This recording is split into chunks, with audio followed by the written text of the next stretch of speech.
Hola a todos y todas. Hola Darío. ¿Cómo está ahí? Buena cortina, ¿eh? Buena Bueno, cortina. tratando de hacer algo entretenido. Está bien, pues, Compañeros profesional. de las redes sociales ayudan mucho en esto. Sí. Yo quiero saludar con mucho cariño a Darío. Nos conocemos hace mucho rato y contarle a los amigos y amigas que nos están viendo ahora y que nos van a ver seguramente en las grabaciones posteriormente, que es un privilegio estar con Darío. Darío es una persona bien particular. Fuimos concejales juntos del año 2012 al 2016 en comunas bien distintas, Calama y Santiago, en La Reina. Nos encontramos en varios congresos y tuvimos experiencias parecidas de intentar postular a una alcaldía desde la ciudadanía, desde los movimientos sociales y con apoyo de los partidos políticos, desafiando un orden establecido, desafiando el famoso, el que tiene mantiene, ¿no? Que se instalaba con tanta fuerza en esa época y que todavía sigue bastante instalado. Quiero contarles que con Darío, aparte de conocernos por ese lado, Darío tiene una historia bien interesante. Darío es sociólogo de la Universidad de Arcis, cientista político de la Universidad Católica, posee una amplia trayectoria en asesorías comunicacionales, en el ámbito público y privado, especialmente en el sector minero, donde ha asesorado a empresas y sindicatos. Fue director de la Corporación Cultural de Calama y concejal de la misma ciudad entre el 2012 y 2016, misma fecha en que yo fui concejal en La Reina. Es integrante de La Cosa Nostra, programa y podcast que ha tenido un impacto muy grande en la gente que le interesa la política y el análisis político, en la gente que le interesa saber lo que pasa en un país donde pasan cosas todos los días. Está junto a Alberto Mayor y Mirko Macari. Es un podcast de análisis político quizás el más escuchado de Chile. También realizan seminarios, encuestas, publicaciones, siendo una referencia intelectual luego del estallido social de octubre del 2019. Actualmente, además, es panelista estable en el programa Mentiras Verdaderas de la Red, que todos sabemos tiene un impacto en la política nacional muy relevante. Su último libro, Alienígenas, el estallido social en los muros, junto al periodista Julio Pastén, ha sido ampliamente destacado como una de las principales referencias de análisis sobre la revuelta. Actualmente se desempeña como asesor del Sindicato de Supervisores de Anglo American Chile, dirigiendo el Observatorio Sindical de la Minería. Un tremendo gusto, una tremenda alegría compartir contigo, Darío, en estos momentos tan especiales, tan particulares. Estamos a 2 años de la revuelta, estamos a 2 meses de las elecciones, quizás más confrontacionales de la historia post-dictadura de Chile. Estamos a algunos meses del término del proceso constitucional, entonces estamos viviendo un momento como muy especial, ¿no es cierto? Sí. Bueno, primero agradecerte la invitación. La verdad que es un placer estar aquí contigo. Déjame antes de entrar en materia, solo decir que efectivamente en el tiempo que coincidimos como concejales, Pedro como concejal de La Reina y yo de Calama, y nos encontrábamos a veces en algunos encuentros, algunas cosas, y uno sabía, es que la verdad que Pedro es una persona muy querida, ustedes lo saben, la mayoría de ustedes lo saben, muy respetada. Pero a mí me ha pasado, de verdad, Pedro, yo esto no te lo había dicho, y no te lo había dicho antes, te lo digo ahora, que estamos acá, porque yo no dejo sorprenderme cada vez que de repente aparece tu nombre de gente de espectros muy amplios, muy distintos, tanto políticamente como en términos de las cosas que hace, y siempre es como, ¡ay, qué bacán el Pedro David! Hay una cosa ahí bien extraña. Lo conversé hace un rato atrás con Mirko Macari, estábamos en una pequeña reunión, que no te conocía y como que también tenía la misma referencia. La semana pasada me junté a ver el partido de Chile con Axel Callis, este analista político connotado, y no sé por qué sale el tema, parece que me habían contactado, no sé si en ese minuto, le comento y dice, ay no, Pedro David, y de hecho él había estado ahí puesto, votando por ti como candidato, como alcalde de la Reina hace 4 o 5 años atrás. Entonces, y es gente, estoy diciendo, de espectros bien distintos. Yo lo quiero valorar, ¿eh? Porque muchas veces en la función pública, en la política, de repente como que uno tiene sus grupos cercanos cuando estáis de candidato, pero después eso se diluye, como que no hay una opinión. Y la verdad que yo creo que tú has construido mucho durante tu trayectoria de una persona que en el fondo ejerce como un liderazgo muy convocante, muy comunitario, muy permanente, con cargo o sin cargo. Y eso yo lo quería valorar, así que de verdad para mí es un honor y por eso dije al tiro que sí, corrí algunas cositas para poder estar aquí conversando un rato, aburriendo a tus amigos y amigas. No, yo te agradezco las palabras. Yo creo que yo soy un producto de las circunstancias, un producto de los tiempos que vivimos. Soy una persona afortunada, como habría dicho Bolodia en vida, un muchacho del siglo XXI, muchacho del siglo XX. Puede Me ser. tocó vivir el periodo de la Unidad Popular, que fue uno de los periodos más hermosos de mi vida. Me tocó vivir los oscuros años de la dictadura, me tocó vivir la vuelta a la democracia, me tocó vivir el desencanto de una alegría que no llegó como se prometió, me tocó vivir el reencanto de los pingüinos, me tocó vivir las movilizaciones del 2008, del 2011, en fin, siento que soy una persona afortunada. Yo además soy una persona afortunada porque pertenezco al porcentaje pequeño de los privilegiados de este país. Yo tengo familia, mi compañera durante 50 años, tengo 2 hijos maravillosos que pudieron estudiar porque les pude pagar la universidad y salieron sin deuda. No tengo deudas, tengo casa propia, o sea, pertenezco sin lugar a dudas al 5% más privilegiado y tengo plena conciencia de eso y tengo conciencia de que eso se lo debo a Chile, a los chilenos, a la mayoría que lo pasa mal, que pagan los impuestos, porque aquí todo el mundo paga impuestos, la gente más pobre paga más que los más ricos, porque pagan impuestos por cada peso que compran, por cada kilo de pan que compran están pagando impuestos, y los ricos saben evadir esos impuestos. Entonces yo siento que tengo una deuda enorme, infinita con la sociedad chilena. Yo estudié gratis, estudié cuando la educación superior y media eran gratuitas y de calidad, estudié en el Nacional gratis, estudié en la Universidad de Chile gratis, mi mujer estudió gratis en la Universidad Técnica, hoy Universidad de Santiago.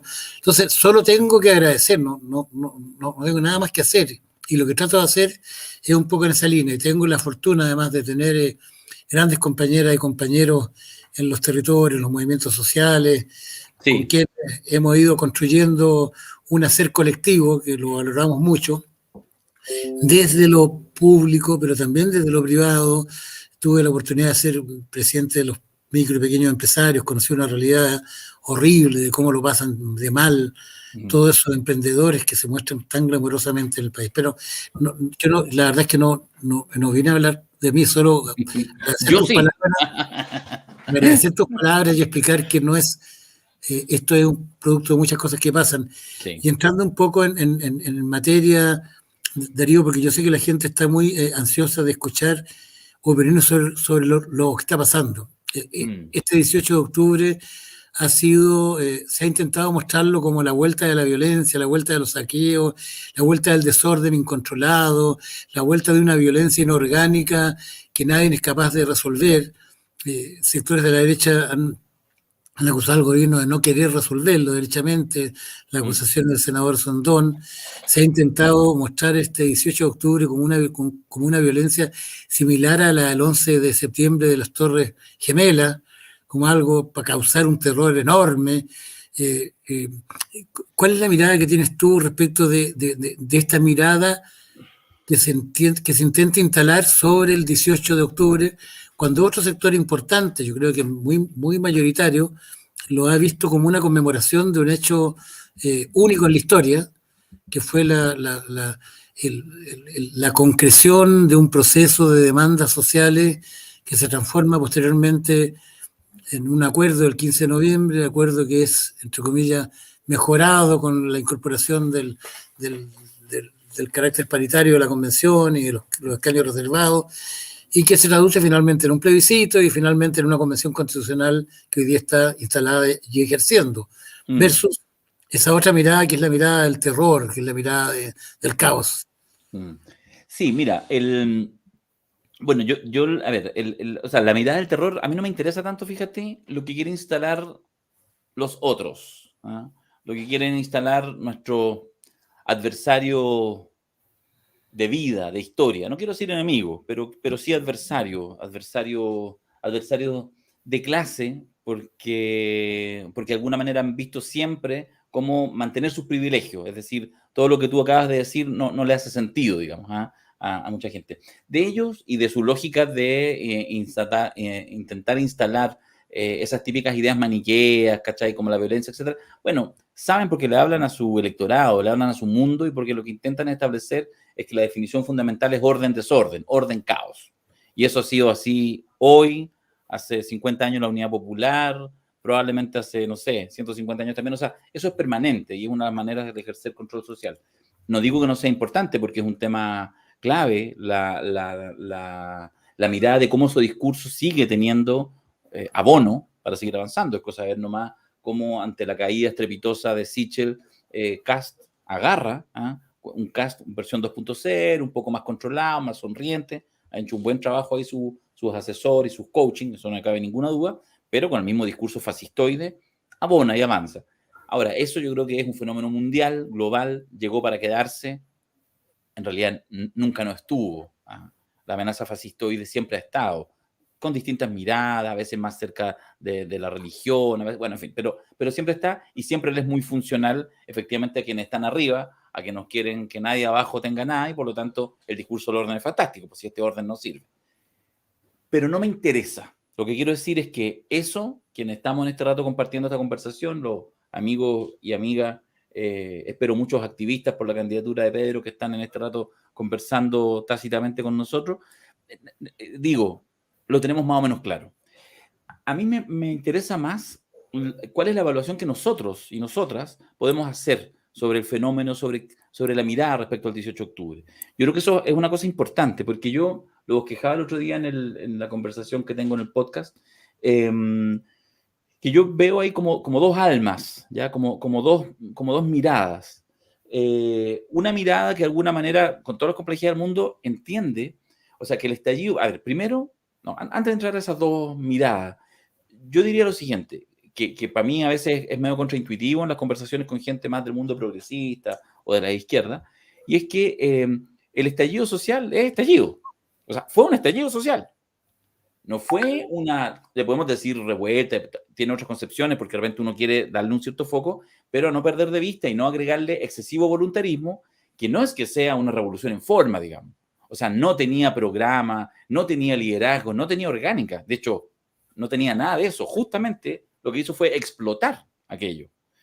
Y por lo tanto eso hace también tan complejo administrarlo. Pese a eso, se lleva, le pega un balazo mortal a la Constitución de Pinochet, le pega, todo el proceso posterior le pega un balazo mortal al sistema de las AFP, principal sistema que en realidad lo de las pensiones nunca le importó, que es la manera de concentrar los recursos de todos los chilenos para financiar a créditos baratos a los grandes empresarios y después cobrarnos créditos aún más caros, bueno, todo lo que probablemente ya sabemos. Entonces, se despacha varias cosas que son interesantes, un proceso activo.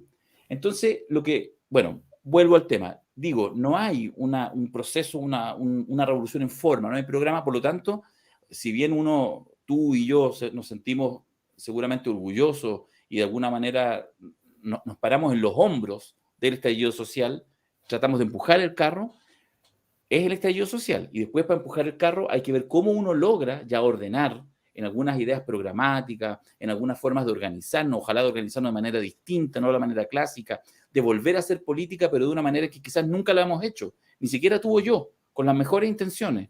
Toda esta lógica de construir una nueva forma. Bueno, eso yo creo que es un desafío. Entonces ahí cierro en esta introducción para decir que yo veo, por una parte, una cierta, podríamos decir, como un alma que ve estos tiempos constituyentes. Me gusta a mí el concepto, la idea de tiempos constituyentes. No es solo la Constitución, no es solo la nueva Constitución. Esperamos, pero veo ahí brotes verdes, como dicen los economistas, que en realidad el proceso de la Convención Constituyente, con sus luces y sombras, empuje adelante una nueva forma de hacer política permanentemente, más allá de un espacio excepcional como la Constitución, sino que efectivamente se genere tiempos constituyentes, tiempos en que la ciudadanía dialogue, en que haya conflicto, evidentemente, pero que sea un conflicto natural que permite ir avanzando, que permite construir. Y por otra parte, veo también, y eso lo vi mucho el 18, en los días previos y también en esto, que hay, y no, quiero ser muy respetuoso porque probablemente algunos están instalados un poco en esta idea, respeto esa mirada, pero quiero plantear mi desacuerdo. veo a veces lo que yo decía, un alma melancólica. Es como una melancolía. Yo veía esto con varios amigos y amigas que de repente el 18 decían, pero nada ha cambiado. No, sí, sí ha cambiado. Ah, pero entonces ya llegamos a un... No, está Piñera en el poder. No, pero ¿cómo uno nos ve que esto se está moviendo y que lo que hay que ponerle es un sentido creativo? Entonces, por supuesto que está muy bien el día 18, vamos a la marcha y conmemoramos, pero yo veo ahí un peligro, un temor, no vaya a ser, porque somos mandados a hacer para hacer eso, que empecemos a encerrarnos en torno a la fecha, en torno al 18, romanticemos la fecha y terminamos, solo con esto termino, haciendo el ejercicio que durante muchos años sucedió, incluso con el 11 de septiembre, que nos agrupaba una fecha que nos chupaba como la energía en función de cosas muy bellas, la memoria, el recuerdo, en fin, de los asesinados, los mutilados, etcétera, etcétera, y que no terminemos, o sea, y que terminemos en el fondo solamente en este ejercicio, solo de mirar el hecho, tratando siempre de como de escenificarlo nuevamente. Me parece que es una discusión muy absurda, muy bizantina, la discusión que, no, pero ven la violencia que hubo, la cantidad de gente que hubo en la calle este 18 y lo que pasó en las poblaciones, tratando como de escenificar nuevamente, de teatralizar, demostrar que en realidad el 18 está vivo, solo porque hay cortes de tránsito, porque hay mucha violencia desplegada. No, po. Si en el fondo eso no es la magnitud es cuáles son los procesos que están hoy en marcha para poder empujar. Eso yo veo ahí una cierta complejidad que es natural y que sucede. Mira, a mí me gusta mucho escuchar lo que estás diciendo, Darío, porque yo creo que tiene que ver con el tema central que estamos viviendo, de cómo tratar de entender bien qué es lo que está sucediendo, para dónde va la bolita y qué es lo que tenemos que hacer para empujar el proceso a buen puerto. Yo te comento, me salí de una reunión para entrar a esta, pertenezco a una organización que se llama Articulación Ciudadana La Reina. ¿Ya? Es una organización de nuevo tipo que formamos en agosto del año pasado en forma virtual para incidir en la política en la comuna. Y tiene como dos características importantes. Primero, el 70% de sus personas son miembros de organizaciones sociales autoconvocadas y un 30% son miembros de organizaciones sociales tradicionales, juntas de vecinos, centros de adultos mayores, clubes culturales. Todos pertenecemos a una organización social, pero no participamos en la orgánica en representación de la organización social. Buenísimo. Digamos, recogiendo esa cosa de que nadie representa, de que nadie es representante. Buenísimo. Somos una organización autoconvocada horizontal, con todas las bondades y todos los problemas que tiene, porque nos cuesta un mundo organizarnos, porque es todo muy horizontal, no hay jefes, no hay encargados, no hay responsables, somos todos responsables, pero no somos ninguno responsable a la vez. Pero ha sido una experiencia súper entretenida de tratar de hacer las cosas de una manera distinta, de tratar de incidir de una manera distinta. Es la primera organización social que se mete en política que yo conozco, y se mete en política derechamente para disputar el poder. Nosotros levantamos desde esta orgánica una candidatura a una primaria de alcalde, y desde esta orgánica levantamos una candidatura a una concejalía que fue ganada, y la concejalía, y esa concejala es la primera concejala que viene de una organización social, sin un partido político detrás. Usamos un cupo en un partido político para no juntar las firmas, para ser práctico, y salió elegida con inteligencia electoral porque sacamos los votos necesarios para llegar a la cifra repartidora y para que el subpacto le ganara al otro subpacto. O sea, usamos las reglas del juego, y esa concejalía hoy día, por ejemplo, encabezó un trabajo para que toda la institucionalidad política de La Reina aprobara una carta que se le mandó al gobierno para proteger a los inmigrantes que están sin la documentación al día. Y logró una convocatoria transversal de todos los partidos, de los concejales de todos los partidos políticos y del alcalde incluso, que es un signo contrario. Bueno, eso lo muestro como un logro importante de los movimientos sociales, pero me parece muy, muy interesante lo que tú planteas. Efectivamente, claro, el 18 fue un estallido, no fue un proceso revolucionario.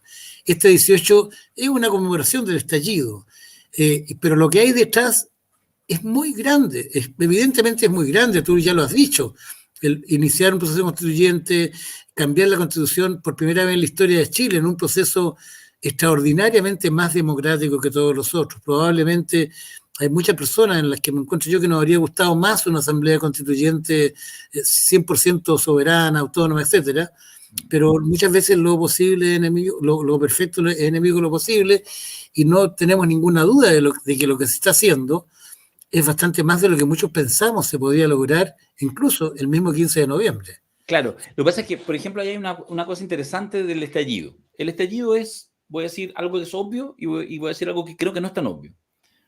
El estallido, una de las cosas que hace es que interpela el poder.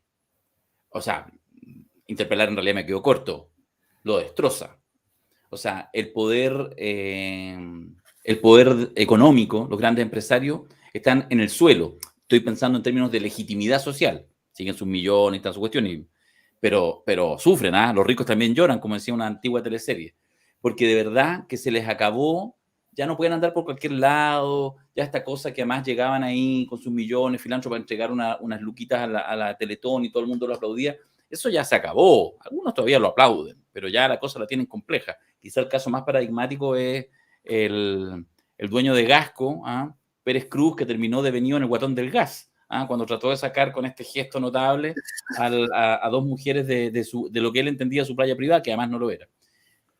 Interpela también y destroza el poder político, pero así mal. Y bueno, Piñera presidente, que sí, Piñera dejó de gobernar el 18 de octubre mismo, nunca más gobernó, digamos, un desperpento ahí caminando por la moneda.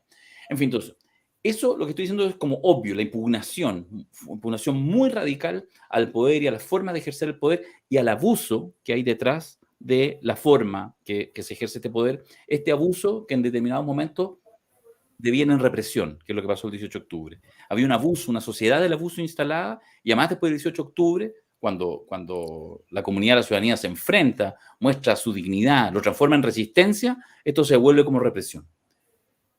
Esto que estoy diciendo lo entendemos todos. El tema es que en esa interpelación a la forma de ejercer poder y todo, también se devuelve en una interpelación a todos nosotros y nosotras, a la forma de hacer política. Y por eso es que, voy a decirlo así, pagan justos por pecadores. Porque en la caída de los partidos políticos, todos los partidos políticos, también están impugnados todas las formas de liderazgo.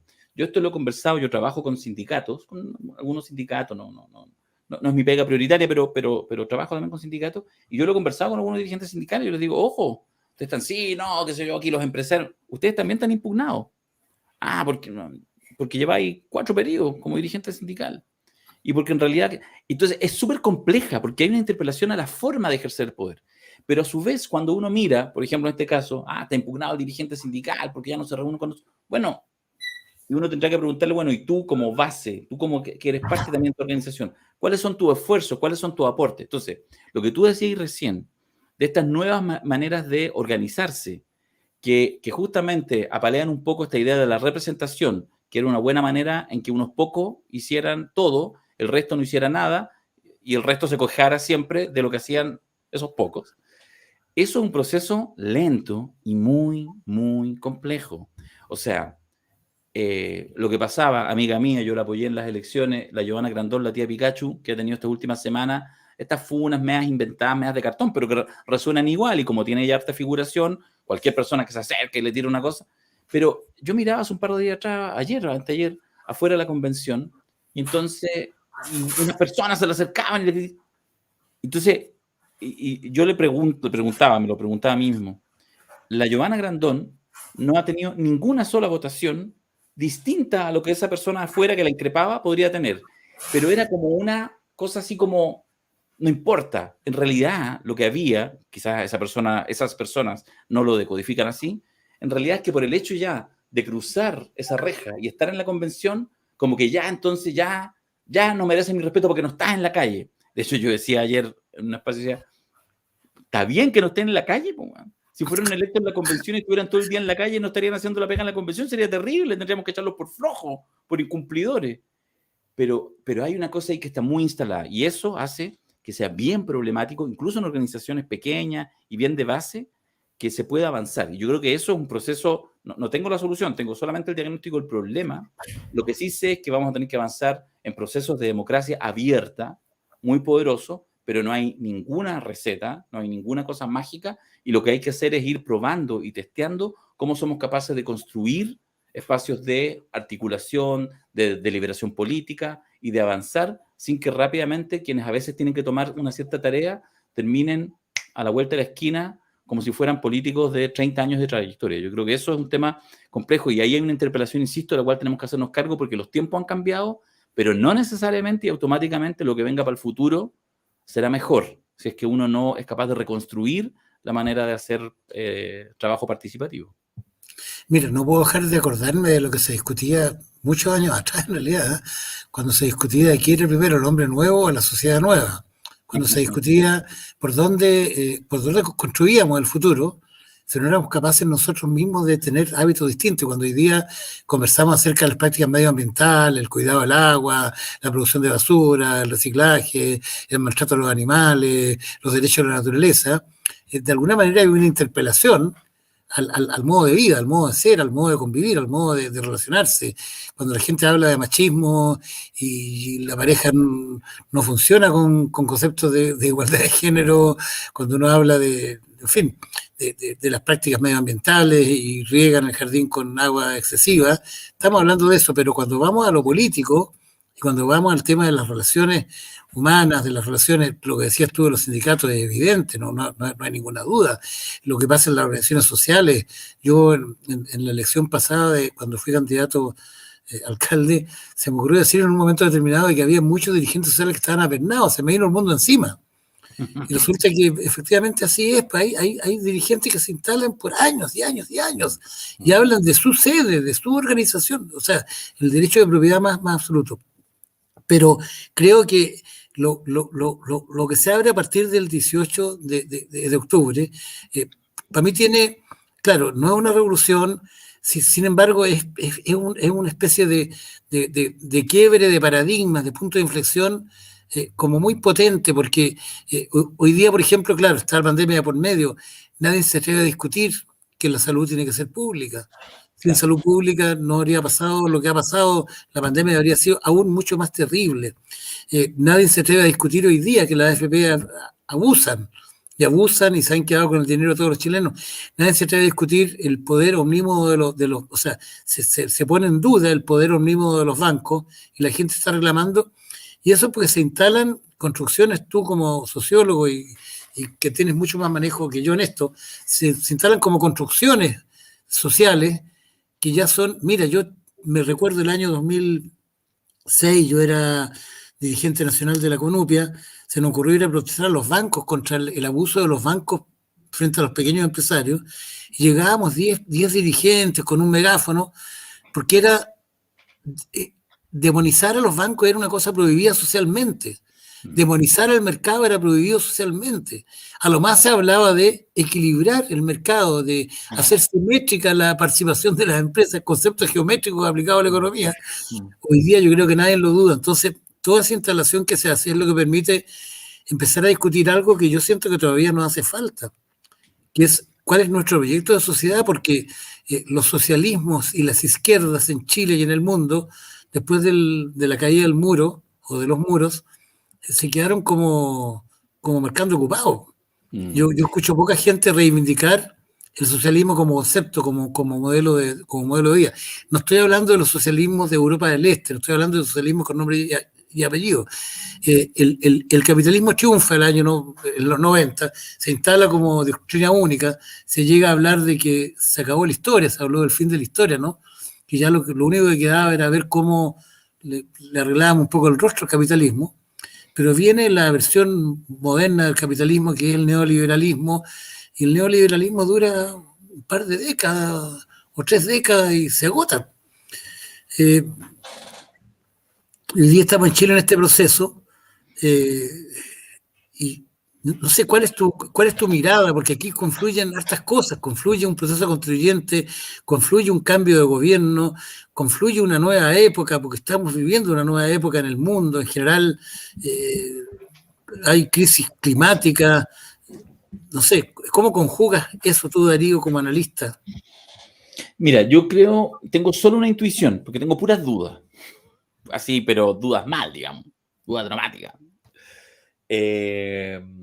Creo que perfectamente el futuro puede ser distópico. Creo que esto que nosotros llamamos neoliberalismo puede ir limpiando, tal como ha sido el capitalismo en los últimos 200 años, salvo realidades muy específicas, y que al ser muy específicas tienden a caer. Podríamos pensar en la burocratización que tiende a establecerse de la mano de lo único contrario al capitalismo, que es un socialismo de Estado, que termina siendo en general, en casi todas las expresiones, una burocratización terrible del Estado y con una forma, digamos, muy compleja en términos de sus formas autoritarias, ¿ya? Insostenibles, además en una sociedad como esta, la comunicación con celular, internet y todo. Entonces, como no tenemos otra cosa, es probable que se pueda regenerar, y por lo tanto creo que podemos tener un horizonte distópico para adelante. Y por lo tanto, yo en este minuto lo que me parece que es más interesante, y ahí creo que hay oportunidades por los procesos partidos, lo que estamos hablando, lo que acabo de decir es una cosa, un fenómeno mucho más global, pero hay particularidades. Y en estos tiempos que nosotros estamos viviendo acá en Chile, después del estallido social, que cambia radicalmente varias cosas que antes eran impensadas, cosas gigantescas y cosas más operativas. Deja contarte una operativa corta. Puede haber parlamentarios de derecha con órdenes de partido que votan por el primer, segundo, tercer y cuarto retiro. Ya, eso hace 3 años era fantasía. Hace 3 años. Hasta el día 17 de octubre del 2019. Eso era fantasía, no sucedía. Lo hacía un diputado de una bancada cada cierto tiempo, lo echaban. ¿Ya? Bueno, ahora ya no digo nada muy radical, estoy hablando la misma mierda de parlamento, ¿ya? Con los mismos mierdas de parlamentarios de derecha, los comprados, los asegurados, los SQM, todo. Y así todo, ¿ya? O sea, digo que hasta en cosas chiquititas operativas, mira, parece que efectivamente hay un cierto poder ciudadano que impide que prevalezcan siempre estas lógicas de partido, los acuerdos cupulares y las cocinas. No digo que haya cambiado, digo que hay una cosa. Bueno, entonces la única intuición que tengo es la necesidad de avanzar en democracia abierta, en formas de democracia abierta.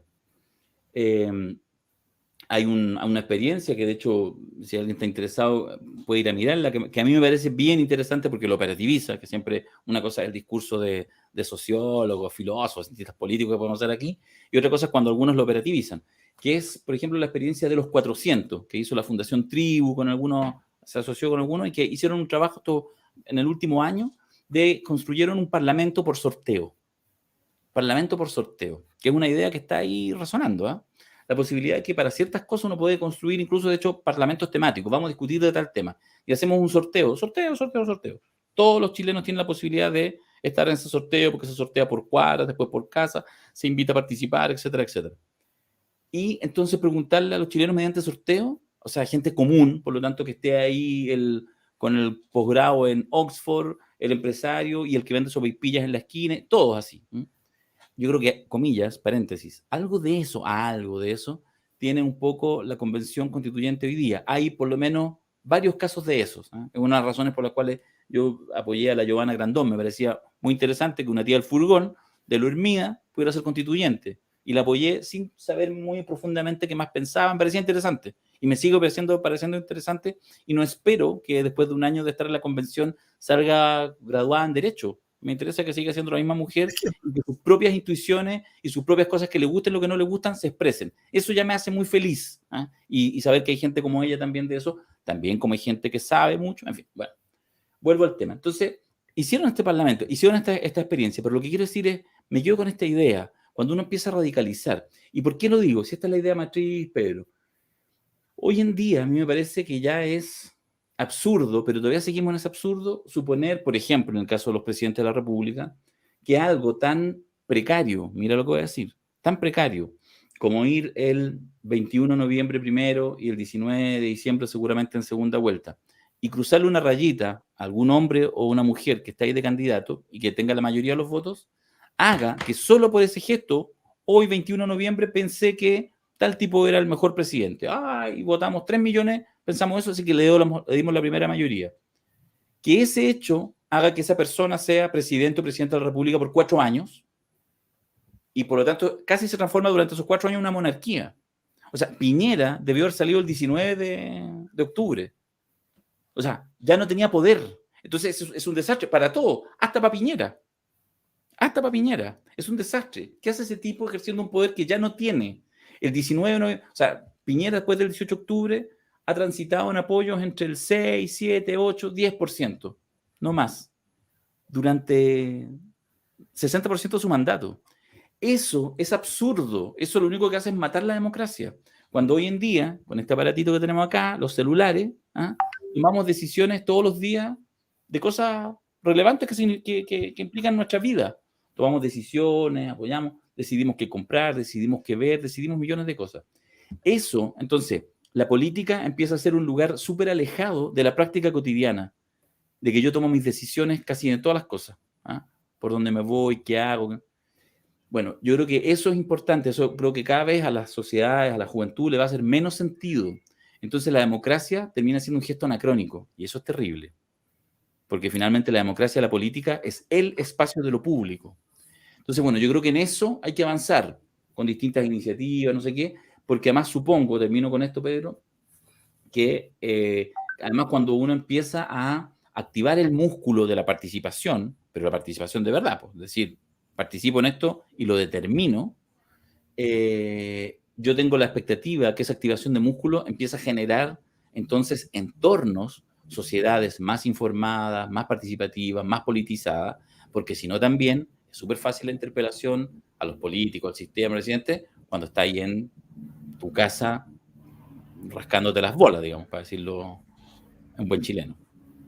Mira, a mí me hace mucho sentido lo que tú planteas. Yo te quiero comentar el año 2018, a raíz de una iniciativa del alcalde Lavín de instalar una laguna artificial en el Parque Intercomunal. Me acuerdo perfectamente. Iniciamos desde La Reina y después se extendió a Providencia de Las Condes.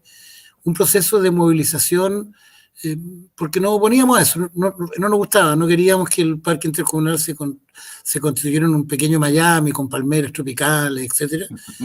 Y se nos ocurrió desafiar al poder establecido, diciéndole al alcalde Lavín que hiciera una consulta.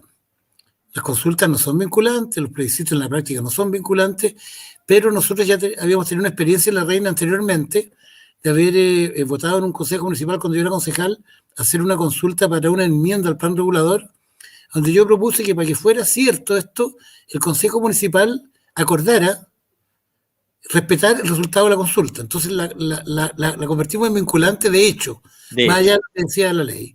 Me encantan esa iniciativa, me encanta. La ganamos y la ganamos bien, la ganamos con una fuerte.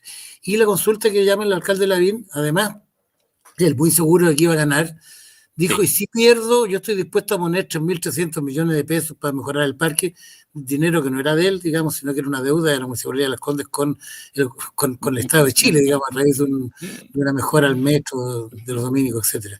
Bueno, nunca pensamos que era tan fuerte lo que estábamos haciendo, nosotros pensábamos que ganábamos en La Reina, pero ganamos en La Reina, en Las Condes y en Providencia, y ganamos por un 70 y tantos %. Me acuerdo. Y esa consulta no vinculante se transformó en vinculante, se transformó en decisión, y a mí nos quedó la sensación a toda la gente que participamos, que fue muchos domingo y sábado a la entrada del parque, entregando volantes, haciendo conciencia a la gente, sin recursos, sin publicidad, sin invertir un centavo en redes sociales ni en medios tradicionales, que estábamos construyendo algo distinto. No teníamos muy claro cómo, ni por dónde, ni cómo. Habíamos tenido experiencias anteriores con la autopista de Espucio Oriente, con el Colegio de las Américas, en fin, con políticas públicas o políticas privadas errantes, en que nosotros éramos como el tapón. Hoy día estamos movilizándonos, por ejemplo, para que la autopista de Espucio Oriente, el tramo 2, las chimeneas para descontaminar el túnel sean con filtro, porque el metro dice, pero si estamos sacando la misma contaminación que hay adentro hacia afuera, o sea, no hay más contaminación. Claro, la están concentrando en 4 puntos que van a ser una bomba de contaminación. Claro. Entonces ahora hemos logrado un proceso de movilización ya no solo de 2 comunas, sino que de 3 y 4. Está Ñuñoa, está Macul, está La Reina y está Peñalolén. Entonces, cuando tú hablas de democracia directa, yo digo, claro, parece que por ahí va la bolita, porque, a ver, está por un lado la institucionalidad vigente, Parlamento, Convención Constitucional, que hoy día es parte de la institucionalidad, los gobiernos locales, los gobiernos regionales. Están por otro lado los movimientos sociales inorgánicos, llamémoslo de alguna forma. Pero también están los movimientos sociales orgánicos, los que tienen no solo la protesta de que yo estoy en contra de todo, que está muy bien y que está legítimo, sino también la propuesta de decir, oye, queremos un plan regulador que proteja nuestras ciudades, queremos construir una ciudad digna para vivir, queremos una ciudad integrada a escala humana, con viviendas sociales, con viviendas para sectores medios, con propuestas. ¿Cómo crees tú que pueden confluir esos movimientos institucionales? Llámese convención constitucional, llámese un nuevo parlamento que va a ser por lo menos malo que el anterior, porque ya no van a haber tantos parlamentarios con 3 y 4 periodos en el cuerpo, se va a renovar una cierta parte. Se supone que el fenómeno proceso constitucional también va a permear la elección de los próximos parlamentarios, y los parlamentarios habrán leído un poco lo que ha significado la protesta social y tendrán una disposición un poco distinta para escuchar. Saben que la gente está alerta, está grabando, está con el celular mirando. Sí, bueno. Sí, te digo que con el tema del Parlamento, solo que no es el foco de lo que planteas, que me parece el tema más profundo, pero solo señalar una cosa, porque es bueno repetirla, porque en eso también es bueno mirar cómo perfectamente podemos enfrentarnos a un tiempo de un gran reflujo, ¿ya? O sea, en eso hay que estar alerta, no hay que mirar solo la historia reciente, o sea, es mirar la historia de la humanidad y ver nomás lo que pasó después de la Revolución Francesa, para ponerlo en esos términos. Cómo efectivamente los giros conservadores, los reflujos, los frenos de mano pueden ser muy poderosos. Y a veces son poderosos porque el adversario ideológico es el que lo hace, y a veces por ciertas inercias que pasan más piola. Lo digo porque, respecto al Parlamento, a la elección de ahora, mira qué interesante. Hay un Parlamento de 155 integrantes, un Parlamento de Chile, la Cámara de Diputados. Hicimos una convención constituyente siguiendo el mismo patrón, los mismos 28 distritos, la misma cantidad de representantes, 155. Pero entre medio en el camino, pese a que no estaba en el acuerdo original, se hicieron algunos cambios por presión de la ciudadanía que fueron bien interesantes. Paritario, escaños reservados para pueblos originarios, listas de independientes. Se facilitó bastante la generación de opciones independientes a partir de las listas independientes. Elección en mayo. Resultado virtuoso. Nunca antes habíamos visto un parlamento con esa composición variopinta, con algunos detestables, obvio, con algunos, pero de verdad, la sociedad chilena, más o menos, usted dirá, bueno, no, pero básicamente representa. Todos y todas fueron reconociendo, creo que no faltó nadie, ni en la derecha, ni en la izquierda, reconocieron, oye, igual, ¿sabéis qué? Quedó bueno el parlamento. Alguna gente que no lo pensaba, quedó bueno el parlamento.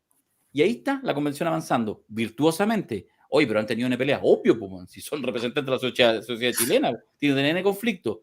Terminaron el tema de lo reglamentario y partieron ahora con lo programático, ya con el contenido. Virtuoso, virtuosísimo. Viene una elección siguiente. Para todas partes no hubo cambio en la legislación. Entonces vamos a elegir ahora un parlamento con las leyes antiguas. Por lo tanto, déjame contarte el final de la historia.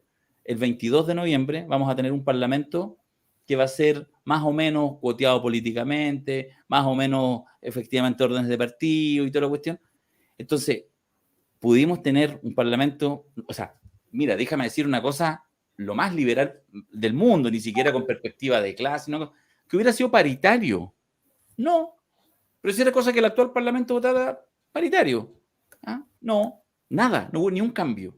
Bueno, qué decirlo de la lista independiente, que me parece que es lo que le metía más aire fresco al asunto. Entonces, bueno, quiero decir que hay mucho reflujo, quiero decir, y que hay que tener ojo con eso. A lo que tú ibas de fondo, a eso voy yo, que me parece que ahí en estas almas, un poco cómo uno organiza, cómo uno puede ir avanzando, yo creo que básicamente en los sectores más conscientes, más activos, más alertas, ir tratando de generar mayorías, y eso implica un ejercicio que es muy complejo, porque implica salir de la comodidad de tus organizaciones, de tus formas, y tratando de hablarle a ese otro que tú nunca le hablaste. Creo que eso es una cuestión súper clave, y para eso hay que juntarse con otros. Yo creo que es la mezcla, es avanzar, es invitar a participar, es efectivamente lo que tú estabas diciendo, delegar poder en toma de decisiones, a veces ciudadanas en un gran plebiscito, a veces en tu propio colectivo. Entonces, yo creo que eso es algo que uno tiene que ir empujando, porque lo que hay que ir haciendo, insisto, yo lo que decía hace un rato, es ir activando el músculo. Yo creo que es el músculo de la participación, y de que de verdad tú participás en cosas y tiene sentido, porque tu opinión sí tuvo sentido, porque hubo gente que se sumó, porque hubo este que venía llegando y se integró, y de repente la cagó, no importa, pero ahora va a venir otro. O sea, yo creo que eso es algo súper clave que en estos sectores, de alguna manera un poquito más conscientes, si vale el concepto, hay que ir empujando el carro en esa dirección, más que en la lógica argumental de aquí les traigo el programa perfecto. Yo creo que eso, en general, puede ser perfecto, pero es súper contraintuitivo. Entonces tú traes la toma de decisión. Esto es lo que debemos hacer. O sea, hay que romper la lógica de los expertos. No solo el panel de los expertos a nivel de gobierno, sino también en las propias organizaciones o en las propias instancias, en los colectivos que uno participa. Bueno, yo creo que la contraofensiva de la derecha, de esta restauración conservadora que ellos quieren instalar, digamos, a troche y mocha, tiene mucha relación con, de repente, la falta de capacidad que tienen los sectores que quieren mover el cambio, de entender que las cosas tienen sus tiempos. Yo creo que va a llegar el tiempo en que va a cambiar el Parlamento, porque el nuevo régimen de gobierno no puede ser el actual. No se puede. Yo creo que la iniciativa popular de ley tiene que ser una realidad y nadie se va a poder oponer. Yo creo que los referéndums revocatorios se van a instalar sí o sí y va a ser muy difícil que alguien se oponga. Se pueden oponer los que tienen ese poder factual hoy día, el Parlamento actual, el Poder Ejecutivo actual, el Poder Judicial actual, pero en la Convención Constitucional se ha producido un fenómeno que a mí me parece muy interesante, que es la dificultad de oponerse a las cosas más obvias que antes eran tan natural que existiera. Entonces, en ese escenario, la importancia que tiene el empujar la movilización social y todo tipo de formas de movilizaciones sociales para que la gente esté presente vigilando, para que la gente esté presente controlando, para que la gente esté presente opinando, entregando opiniones. Por ejemplo, yo participé el fin de semana en un par de encuentros con constituyentes que vinieron al territorio.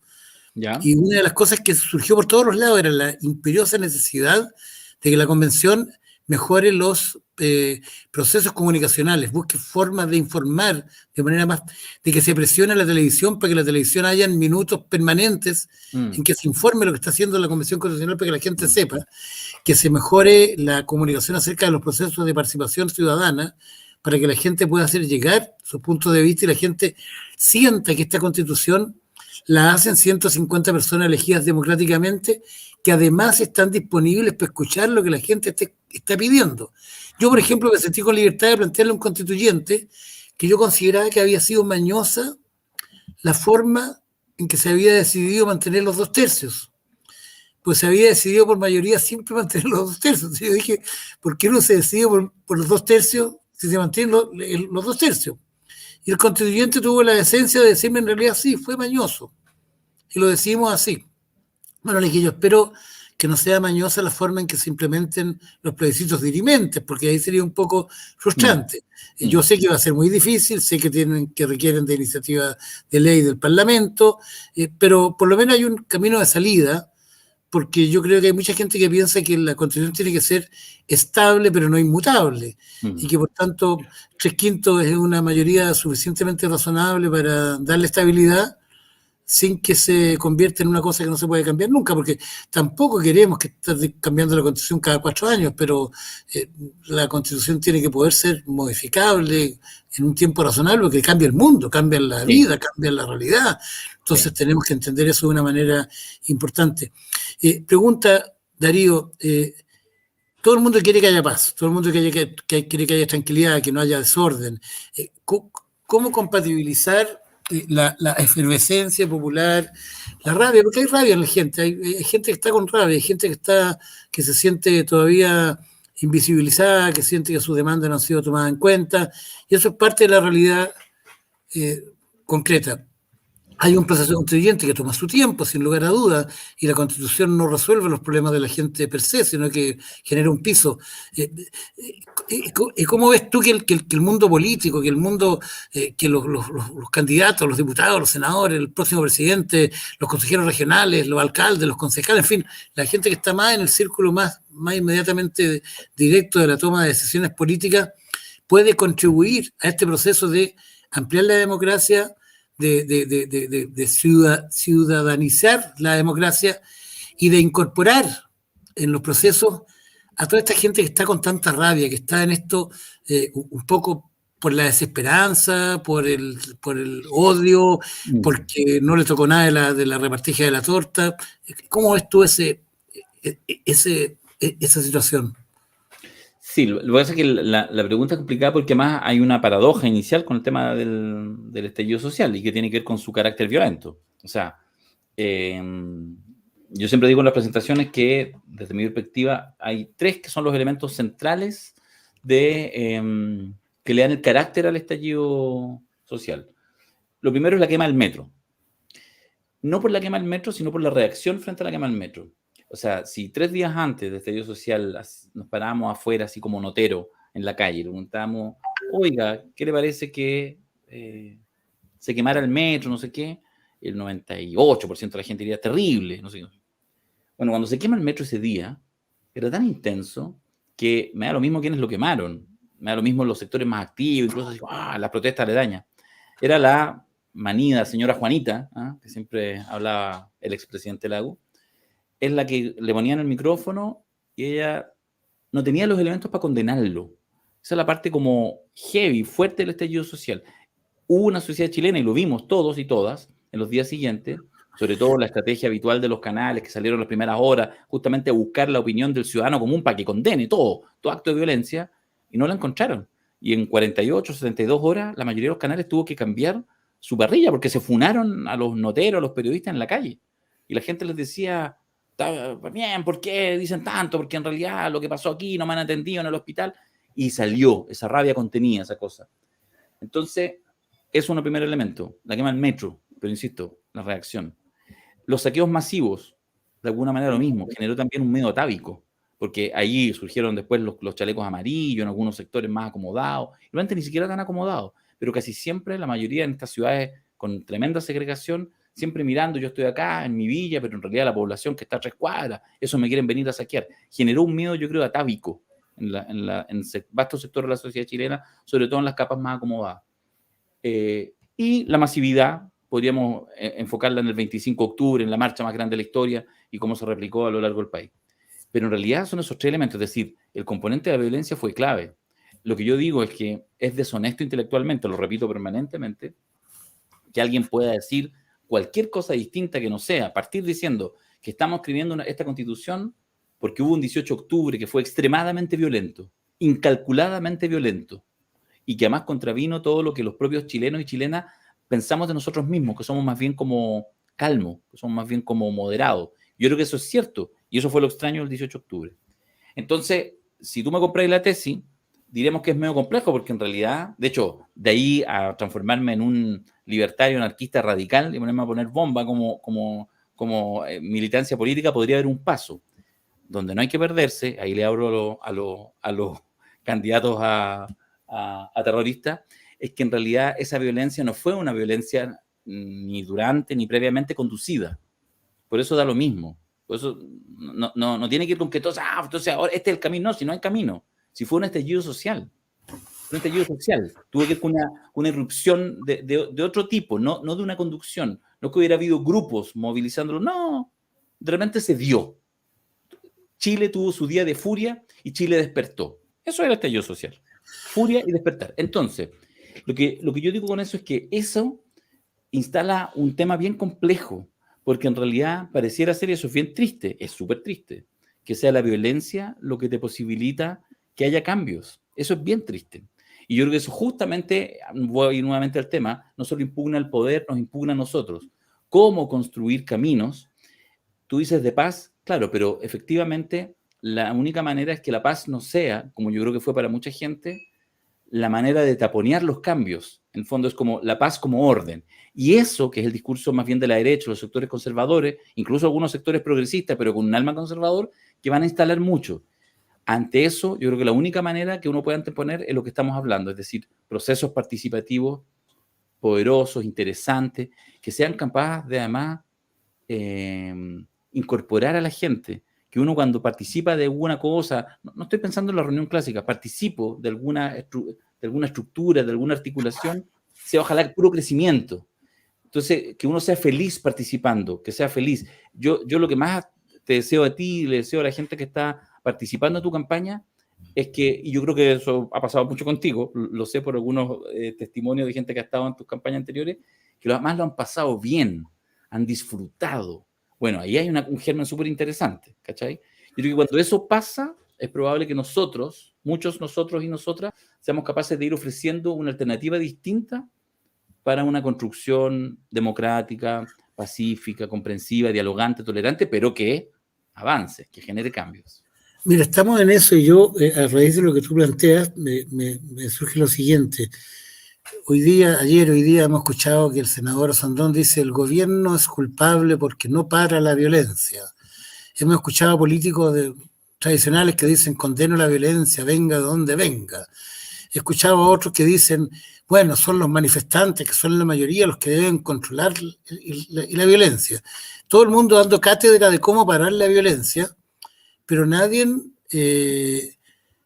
ofreciéndose para ser parte de un proceso de construcción política que permita construir mayorías desde la base social, porque siempre la institucionalidad política habla de las mayorías como de hacer pactos políticos para tener más votos y para aprovechar el sistema HON y para juntar las cifras repartidoras y para tener los votos en la bancada de no sé cuánto para aprobar tal o cual ley o tal o cual partido. Y yo siento que nos hace mucha más falta construir esa mayoría en la sociedad civil, involucrar a la gente haciendo procesos más entretenidos. Tú dices una cosa que a nosotros no ha hecho mucho sentido en las organizaciones sociales en las que hemos participado, que hemos tratado de hacer organizaciones que no sean coercitivas, que no sean obligatorias, que si una persona falta durante 3 meses a las reuniones, cuando llegue nadie le pida la cuenta, le diga, ¿por qué no viniste? Que no fuiste responsable, sino que sean de verdad voluntarias y de verdad entretenidas, hacemos convivencia, tratamos de juntarnos, de pasarlo bien, porque la política no puede ser una cosa tan dura. Si estamos en política es para construir un mundo mejor, no un mundo peor, para construir un mundo más alegre, no un mundo más triste, un mundo más amigable, más cariñoso. Mira, una de las cosas que a mí me ha llamado mucho la atención es la interacción con jóvenes, especialmente con jóvenes que conocí yo a raíz del estallido social, es la valoración que los jóvenes hacen del cariño, del apañe, del estar juntos, del aguante, o sea, una serie de términos que los jóvenes han ido acuñando que tienen que ver con romper la soledad en que se han criado, la soledad de las casas donde el padre y la madre tienen que trabajar hasta la cresta de la hora del día, porque no les alcanza la plata, porque tienen que hacer horas extraordinarias y no tienen tiempo para hacerle cariño al hijo, a la esposa, a la compañera, al compañero. Una sociedad fría donde toda la gente anda mirando al suelo. No sé si ustedes han parado en un paradero de micro y ven la cara de los chilenos. Es terrible, es terrible. O sea, vivimos una sociedad muy de mierda. Siempre digo yo, saco el caso de los emprendedores y los micro y pequeños empresarios que trabajan 16 horas al día, que no tienen leyes sociales, que no tienen muchas veces ni siquiera sueldo. Entonces, si no somos capaces de romper eso, si no somos capaces de construir un proceso social desde la alegría, desde la esperanza, desde el sueño que podemos tener una mejor vida, una vida más amable, más cariñosa, con más empatía, con más compañía, con más amistad, con más solidaridad, va a ser difícil. Y en ese mismo sentido, como vamos ya completando la hora, pregunta Darío, se supone que la Convención Constitucional está construyendo un nuevo pacto social. Hemos visto a raíz del emplazamiento que hicieron a la tía Pikachu, que a mi juicio ella lo enfrentó de manera notable, porque sentarse a dialogar o pararse a dialogar con las personas que la estaban emplazando y explicarles lo que estaba pasando y llamarlos a decir, bueno, construyamos juntos, traigan las propuestas, no solo tiren piedras desde la galería, porque con eso lo único que se hace es ayudar a una derecha dura que quiere que fracase este proceso. ¿Qué podemos hacer desde los movimientos sociales, desde los territorios, para que este proceso de construcción de un nuevo pacto social siga y se fortalezca? Porque acá hay un sector de la sociedad que será, no sé, un 20, un 30, un 40%, que está por boicotear el proceso constitucional. Hay un conjunto de gente, la gran mayoría todavía, que queremos que esto funcione bien, pero creo que la mayoría de las personas no estamos haciendo todo lo que pudiéramos hacer para que la construcción de ese nuevo pacto social sea lo más contundente, sea lo más sólida, sea el resultado de un esfuerzo aún más colectivo que lo que está haciendo. ¿Cuál es tu opinión, Darío? Yo creo que hacer transformaciones en las prácticas cotidianas. Igual, por supuesto, que hay un tiempo que es bien politizado en buena hora, y por lo tanto creo que en general estar alerta, aportando en dinámicas, ¿cachai?, que establezcan la verdad, pero mojándose el culito también en aquellas cosas que son más complejas. Es decir, son tiempos complicados esto, nuevamente, de la impugnación, de no sé qué. La funa, perdón, hago un desliz, la funa está prostituida como concepto. La funa es que yo agarro mi celular, pongo la foto del Pedro Davis y digo, viejo ladrón, devuélveme la plata que me debes. Pum, y la subo. Y va a haber unos 10 hueones que la van a compartir, no tienen ni idea. Pero sí, tiene cara de mala onda. ¿Ah? Me puede poner Quiroga, no sé. Eso es un tema complejo, porque además la FUNA en Chile, el movimiento FUNA, de hecho, hace, ¿cuánto? 20, 25 años atrás más o menos, que surge como los Scratch en Argentina, bajo un concepto que es una frase muy bella, que es, si no hay justicia hay FUNA, que estaba pensado en los derechos humanos, es decir, la justicia no está actuando, siguen los violadores de derechos humanos, se investiga, y pese a que se investiga, no hay justicia, y por lo tanto sí, un grupo de la sociedad vamos a denunciar esto. Y las funas que se hacían en Chile llegaban hasta donde vivían los tipos y entregaban todos los elementos. Era de verdad un relato a la Corte Suprema. ¿Eh? Esa es la funa. Hoy la funa es cualquier cosa. Entonces, en este mundo complejo, súper complejo en ese sentido, y nomás es un fenómeno global y no se trata de ponerse a llorar, creo que los sectores más organizados, cualquier cosa que aporte a develar la verdad, a incorporar elementos, miradas comprensivas, no maniqueas, preocupándose no solamente, insisto, de la impugnación de quienes sabemos, y a esta altura el partido dispararle a Piñera, está bien, sigámoslo haciendo, tiene que caer ese tipo, pero es casi, te digo, irrelevante, pero poder hacer las distinciones y sobre todo, no solamente criticar o mostrar con el dedo a quienes ejercen mal el poder, sino sobre todo, más relevante, aportar, valorar, difundir, mostrar quienes hacen buenos trabajos, buenos ejercicios de gestión del poder. Yo creo que eso es súper importante, ¿cachai? Yo creo por eso, yo vuelvo a insistir, no es porque esté aquí pagado para hacerte un queque, Pedro, pero yo creo que en el fondo las articulaciones que tú has logrado hacer permanentemente, ese nivel de legitimidad, de reconocimiento, de afecto, eso es súper importante, son ejercicios virtuosos los que yo veo y he visto en tus distintas instancias, tanto cuando has tenido candidaturas que no han llegado a puerto, al objetivo, y otras que sí, y en el ejercicio de ese poder. Entonces, eso yo creo que es bien interesante, ese ejercicio cotidiano, humilde, modesto, no cambiar la sociedad a un tris, pero uno puede ir aportando, y ojalá eso sea cada vez más masivo. Yo creo que no hay más camino que eso, fíjate, en la práctica política. Ser consistente, ser alegre, y también saber jugar en distintos roles. A veces uno le toca liderar, a veces uno le toca estar empujando el carro, a veces uno le toca mayor visibilidad, otras veces menos, pero no salirse, no soltarse las manos. Creo que eso, yo por lo menos lo veo como el único ejercicio que provoca cambios a la larga. Me encantó tu frase, como para cerrar, no soltarse las manos. Sí. Porque se habla de no soltar la calle, bien, estoy de acuerdo, no soltar las organizaciones, no soltar los objetivos, porque no soltar significa estar unidos, significa construir juntos, significa que las manos se vean, que se vea la cabeza, que sea transparente, que haya probidad. Quedan 1000 temas, Darío, ojalá tengamos oportunidad de conversar alguna otra vez más, porque la verdad es que yo por lo menos aprendo mucho, yo siento que es tanto lo que hay que aprender en este mundo tan complejo, tan lleno de vericuetos y tan lleno de opacidades y tan lleno, es tanto lo que hay que abrir, es tanto lo que hay que desordenar para volver a ordenar. A mí me preguntan que por qué quiero ser consejero regional, y yo digo porque yo quiero que se desordene el Consejo Regional, porque el Consejo Regional de 52 comunas que funciona en el centro de Santiago, que no ha ido nunca a sesionar a ninguna de las comunas, por ejemplo, me parece que es una cosa increíble. Un consejo regional que jamás ha hecho una consulta o un plebiscito o una... Perdón. La vida moderna. La vida moderna.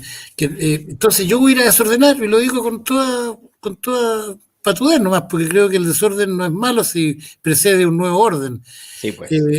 Un abrazo, Darío, agradecerte enormemente, porque creo que tu análisis ha sido muy clarificador, nos ayuda mucho a estos tiempos en que la gente está confundida. Uno habla con un amigo y ¿qué va a pasar? ¿Quién viene? ¿Cuál va a ser el nuevo presidente?